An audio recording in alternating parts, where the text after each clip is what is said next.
안녕하세요, 느긋느긋입니다. 저는 한양도성 순성을 하고 있고요. 지난 시간 발걸음을 멈췄던 인왕산 입구에 도착을 했습니다. 지금 성벽을 가운데다 놓고 이쪽으로 가면 성벽 안쪽으로 걷는 거고, 이쪽으로 가면 동네를 따라서 성벽 바깥쪽을 보면서 걸어가는 길인 것 같은데, 저 안쪽으로는 사실 한번 가본 적이 있어가지고 오늘 이 바깥쪽 동네 길을 따라서 한번 올라가 보겠습니다. 여기가 아마 행천동이죠?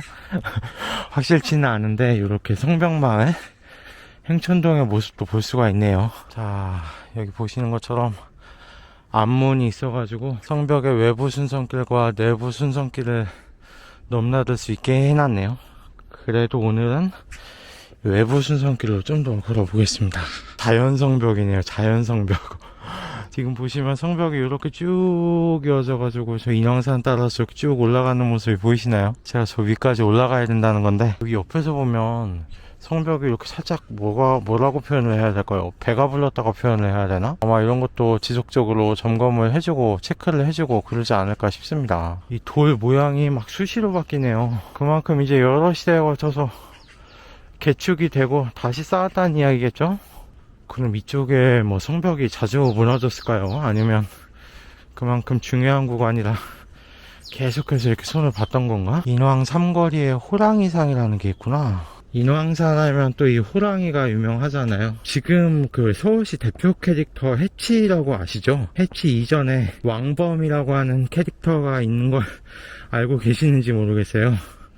1998년인가에? 그러니까 그때가 고건 서울시장님이 재직할 당시죠. 서울시에서 이 인왕산 호랑이를 모티브로 해가지고 왕범이라고 하는 서울시 대표 캐릭터를 만들었거든요. 2008년에 지금 다시 시장이 된 오세훈 서울시장, 당시에 이제 뭐 디자인 서울을 기치로 내걸고 여러 가지 사업을 전개할 때 어떻게 보면 그 사업의 일환으로 해치라고 하는 새로운 캐릭터를 만들어냈는데, 그래도 이제는 해치가 많이 익숙해졌죠. 와, 저쪽엔 뭐냐? 뭔데 저렇게 사찰들이 있을까요? 저기가 국사당 있고 선바위 있고 그런 데일까요? 와, 저기 나중에 한번 따로 가봐야 되겠습니다. 데크를 짜놔가지고 성벽 위로 해서 성벽 안쪽으로 들어갈 수가 있네요. 여기는 전망이 너무 좋은 곳인데, 요렇게 뭐 콘크리트로 된 구조물이 있는 걸로 봐서 예전에 여기 뭐 초소가 있었나, 하여튼 전망이 너무 좋아가지고 초소가 있어도 있었을 법한 장소인 것 같긴 해요. 1968년에 김신주 혈당이 이제 북으로부터 내려오면서 그 후속 조치로, 그 전에는 대통령 경호실에 경호 보미가 청와대 경내로 이제 한정이 돼 있었는데, 그 이후에 청와대 중심으로 반경 2000m까지 경호구역이 확장이 되면서 당연히 인왕산이나 북악산도 사실 대통령 경호의 목적으로 민간의 출입이 금지가 됐었는데,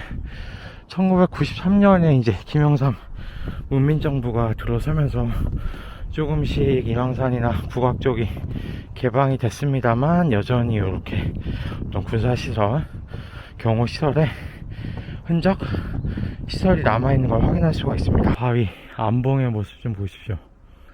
멋있긴 한데 저는 지금 저기까지 가야 되는 거죠.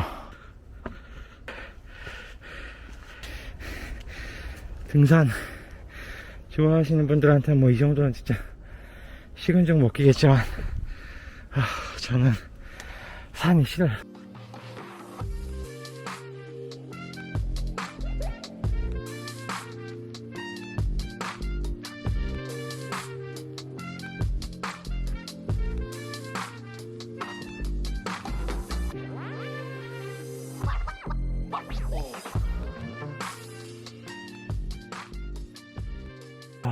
제가 지금 저기서 막 내려온 거잖아요. 공사가 엄청나네. 이제 하산만 남은 것 같습니다. 성곽이 무너졌었나봐요. 성곽 붕괴로 인해 일시적으로 통행을 제한합니다. 작년에 비 많이 왔을 때 그때 무너졌나? 부부소나무라고 하네요.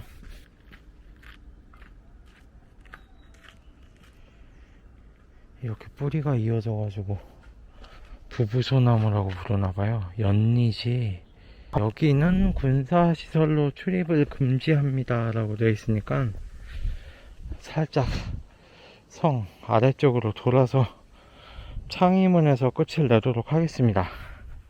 드디어 오늘의 목적지 창의문의 문로가 보입니다. 창의문에 도착을 했습니다. 지금이 7시 27분이니까 1시간 반 정도 걸었네요. 순선 코스 중에 제일 난 코스를 끝낸 것 같아서 기분이 좋습니다. 다음에는 이곳 창의문에서 시작을 해서 백악을 넘어서 계속 발걸음을 이어가 보도록 하겠습니다. 한양조성 순성 영상 시청해주셔서 감사합니다.